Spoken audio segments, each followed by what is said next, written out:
All right, here we go. Day number 4. I think this is my fourth week of Johnny Candito's training program. Maybe the end of the fourth week. I can't remember.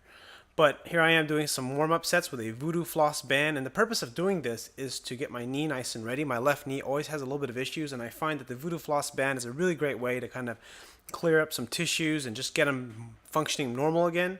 If you've never used it and you suffer with some quadricep tendonitis, I recommend you give them a try. It's just compression while you get some blood rushing through there, and then after you take it off, it kind of lets the blood rush back in there. I think that's kind of how Kelly Starrett explained it, but it works for me, and if you have issues, this might be something worth trying. So here's my first set, 255.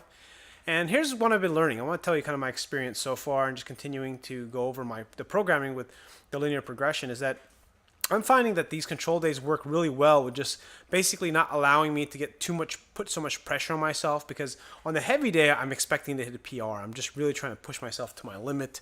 So I got to psych myself up, be mentally ready, mentally focused. And on here, I'm focused, but I don't have to be nearly as amped up because I'm not trying to necessarily do a very heavy set PR, so to speak. I am pushing myself, but the difference is I don't have that same mental pressure, I think. So I kind of I still stay focused and I still stay tight, but what I find with these pause squat days and these pause repetition days is a way to kind of build form, build technique, and just listen to your body, because you get to do 6 working sets. And these 6 working sets help you kind of mentally catalog what you need to work on as far as what you need to work on your strength, and just helps you just think about kind of all your reps. Because 6 sets of 4 is 24 reps, and you just think in your head, like, was that set good? Was that repetition good? Was I in the right position? And that's kind of what I've been doing with all these sets, to a point of almost overthinking it. And I think that if you want to get the most out of your training, you do need to overthink things a little bit, just so you can see how you can refine and improve your technique. Of course, this depends on what level you're at. And where I'm at right now, trying to pay attention to my knee, my joint, my hips, I want to make sure that I stay healthy and that I am doing everything to the best of my ability without getting injured, because that's my biggest thing, because I always seem to get all fucked up in some way or another, as I mentioned in another video. So here we are, 275, and it's interesting because by this, I think this is my 3rd or 4th set, the 275 pretty much feels like 255. That 20-pound increase didn't even feel much of a difference. So I think it's best that you kind of gradually stair-step your weight. And I think that's one good way to look at it. So then, like, maybe the first week, basically all 6 repetitions, or 6 sets, I should say, you increase the weight instead of sticking with one weight. But then again, it just kind of depends on what you're comfortable with on your own each level. Because I think I'm going to plan on recycling this program again, because I really do like it. I like the simplicity of it, and I get to do all the stuff that I love to do. So there's 285 for a set of 4. I do notice here you can see me pinwheeling a little bit, like turning to my left side, which means I'm probably shifting a little bit towards the camera, and that could be indicative of some other problems that I might be having. But overall, I try to stay centered. I do pretty good. So here's some pause deadlifts with 405. This was a pretty fucking rough set. I felt pretty damn strong. The fact that I was beltless made me feel pretty damn good about myself. But the thing I like about pause deadlifts is they just help a lot with keeping your position in the ideal spot as much as possible. Like, as far as getting your hips all the way back, getting on your heels, and making sure you get all the right leverages. The one thing too is that with this, is you do 3 sets of 4 repetitions, and I'm finding that this is really helping me practice staying tight in the core and strengthening my lower back, not just my hamstrings and glutes.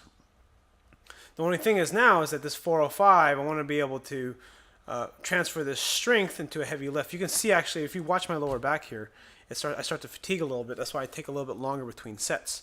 I'm not getting the best position with my low back because I'm starting to fatigue. And I probably should have went down to 385 or maybe 375, but I know in my brain I wanted to get 4 plates. In my mind I want 4 plates. 4 plates, 4 plates. That's where I should be. I don't know why these numbers sometimes mean something in my mind when I lift. They make me feel good, but I don't know. 405 for a pause. And this is the one thing I do like about pause deadlifts. They help me focus on dragging the bar up my shins. Sometimes when I'm not as focused or concentrated, I'm not able to drive the bar into my shins properly, and then I end up letting the bar get away from me, and I lose my optimal position. And at max weights, it's definitely going to affect my ability to lock out the weight. And you can see me begin the round right there. On this set, I kind of changed it up. I dropped the weight down to 365, and what I do is I do like a kind of a double pause up and then a double pause down. This is recommended by Ultimate Power and Strength, one of the YouTube channels I follow. And I'm finding that this is actually a pretty good way to just really stay tight. Makes you feel pretty strong. It's kind of a cool way to realize kind of like, where you're weak and where you're tight, and just kind of essentially challenging your core, because you're just working. I mean, you are working your hamstrings, your glutes, and your back. But the cool thing is that you really get to see, how well you can maintain a good position over a very challenging load.